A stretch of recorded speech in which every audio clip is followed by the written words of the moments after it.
warahmatullahi wabarakatuh. Om Swastiastu, Namo Buddhaya, salam kebajikan. Halo teman-teman, perkenalkan nama saya Isra dengan NIM 0220142501. Saya dari kelas B, jurusan Ilmu Hukum Kemasyarakatan, program studi PPKN. Video ini saya buat untuk memenuhi tugas mata kuliah kemaritiman dengan dosen pengampu Bapak Dr. Roni Lukum, SPD, MSc. Baik, hari ini saya akan membahas sebuah topik yang sangat penting, yaitu bagaimana kita mampu mendesain program yang berkaitan dengan kesehatan dan keselamatan di wilayah maritim. Berdasarkan persoalan nyata yang terjadi di wilayah pesisir, dan tentu saja semua ini harus dilakukan dengan cara berpikir yang logis, sistematis, dan bertanggung jawab. Kondisi wilayah maritim dan pesisir sebagai negara kepulauan. Indonesia punya wilayah laut yang sangat luas. Dan laut bukan hanya sumber kekayaan alam, tapi juga tempat ribuan masyarakat menggantungkan hidupnya, terutama untuk para nelayan dan pekerja pesisir. Namun siapa sangka, di balik potensi besar itu, masih banyak masalah yang perlu kita hadapi. Misalnya, akses layanan kesehatan yang terbatas, keterbatasan air bersih dan sanitasi, serta rendahnya kesadaran keselamatan kerja di laut. Bayangkan teman-teman, banyak nelayan yang bekerja di laut selama berjam-jam, bahkan berhari-hari, tanpa perlengkapan keselamatan yang memadai. Mereka juga menghadapi penyakit seperti diare, infeksi kulit, malaria, dan gizi buruk. Belum lagi resiko kecelakaan kerja di laut, terpeleset, terkena alat tangkap, atau tenggelam karena cuaca ekstrim. Semua ini menunjukkan bahwa kita perlu perhatian khusus terhadap kesehatan dan keselamatan di wilayah maritim. Persoalan kesehatan dan keselamatan, teman-teman, ada beberapa persoalan utama yang sering muncul di wilayah maritim. Contohnya seperti minimnya layanan kesehatan laut. Kapal nelayan jarang dilengkapi alat P3K dan jarak menuju fasilitas kesehatan sangat jauh. Kemudian kecelakaan kerja di laut. Banyak yang tidak memakai alat pelindung, bahkan belum pernah mendapat pelatihan keselamatan. Kemudian ada juga masalah gizi dan kelelahan. Nelayan sering bekerja lama dengan pola makan yang tidak teratur dan pencemaran lingkungan.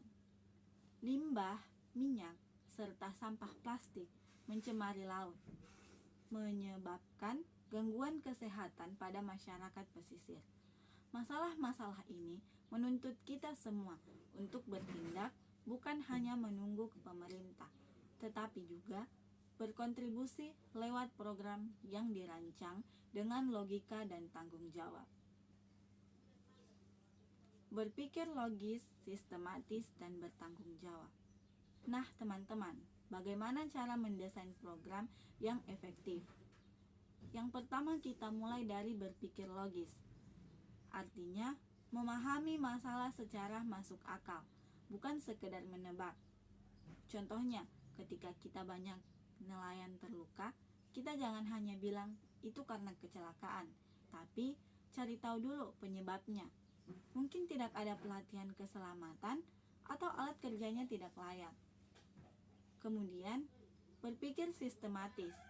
Artinya, setiap langkah harus berurutan dan jelas. Langkah-langkahnya seperti yang pertama, identifikasi masalah. Kita bisa melakukan survei atau wawancara langsung dengan masyarakat pesisir. Apa yang mereka butuhkan? Air bersih, pelatihan keselamatan, obat-obatan. Yang kedua, analisis penyebab. Gunakan data dan logika agar solusi yang dibuat tepat sasaran. Yang ketiga, rancang solusi atau program. Misalnya, membuat program nelayan sehat dengan pelatihan P3K, pembagian alat keselamatan, dan penyuluhan gizi. Atau program air bersih pesisir dengan filter sederhana. Yang keempat, laksanakan secara bertahap, mulai dari persiapan, pelaksanaan, lalu evaluasi. Evaluasi ini penting agar teman-teman tahu apa yang berhasil dan apa yang perlu diperbaiki. Yang kelima, tanggung jawab dan keberlanjutan. Program yang baik harus bisa berlanjut, tidak berhenti di tengah jalan. Karena itu, harus ada kerjasama antara pemerintah masyarakat dan lembaga pendidikan. Dengan pola pikir logis, sistematis, dan bertanggung jawab, kita bukan hanya menyelesaikan masalah sementara, tetapi membangun kesadaran untuk jangka panjang tentang pentingnya kesehatan dan keselamatan di laut. Contoh program nyata, mari kita lihat beberapa contoh nyata. Yang pertama, program Kampung Bahari Nusantara dari TNI Angkatan Laut.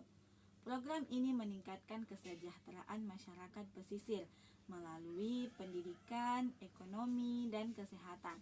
Salah satu kegiatannya adalah menghadirkan layanan kesehatan keliling dan pelatihan keselamatan melaut.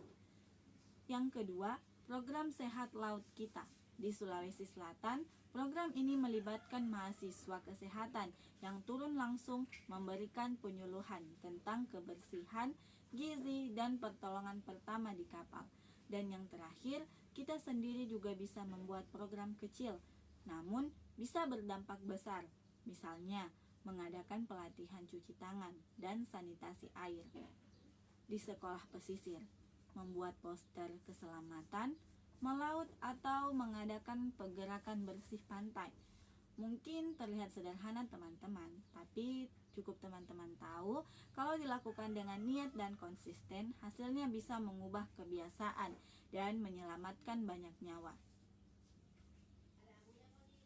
Teman-teman, dari pembahasan ini kita belajar bahwa wilayah maritim itu menyimpan banyak potensi besar sekaligus tantangan besar. Untuk mengatasinya, kita harus berpikir secara logis, sistematis, dan bertanggung jawab. Dalam setiap langkah yang kita rancang, program yang baik tidak harus besar atau mahal. Yang penting dilakukan dengan niat dan perencanaan yang matang. Ingat teman-teman, menjaga kesehatan dan keselamatan masyarakat maritim berarti juga menjaga masa depan bangsa kita sendiri. Karena laut bukan hanya tempat mencari nafkah, tetapi juga cerminan kehidupan dan kekuatan Indonesia. Mungkin hanya dari itu pembahasan kali ini teman-teman. Lebih dan kurangnya saya mohon maaf. Saya akhiri. Wabillahi taufiq walhidayah. Wassalamualaikum warahmatullahi wabarakatuh.